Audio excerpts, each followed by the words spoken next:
অনেক দিন আগে এক রাজ্যে ছিলেন এক ন্যায়পরায়ণ রাজা। তিনি দরিদ্রদের সাহায্য করতেন, গরিবের পাশে দাঁড়াতেন। তার শাসনে প্রজারা সুখে শান্তিতে দিন কাটাত। কিন্তু সেই রাজ্যে ছিলেন এক মন্ত্রী, যিনি ধন সম্পদে ভীষণ লোভী। তিনি চাইতেন রাজা যেন শুধু ধনীদের খুশি রাখেন আর দরিদ্রদের প্রতি দয়া না দেখান।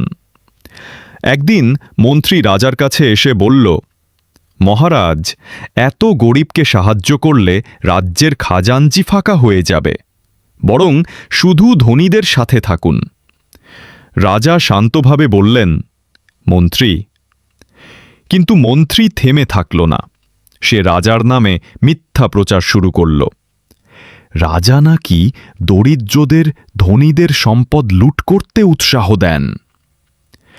এক গরিব মানুষ মসজিদের সামনে বসে কাঁদছিল। রাজা সাধারণ পোশাকে তাকে দেখলেন।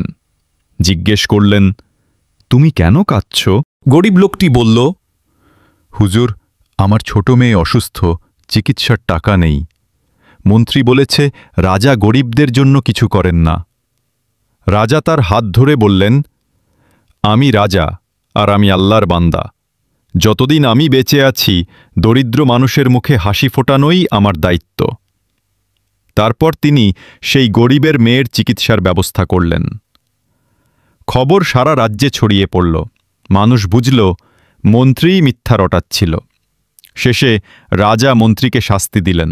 বললেন, লোভ মানুষকে ধ্বংসের পথে নিয়ে যায়, কিন্তু ন্যায়, দয়া ও আল্লাহর ভরসাই একজন শাসকের আসল শক্তি।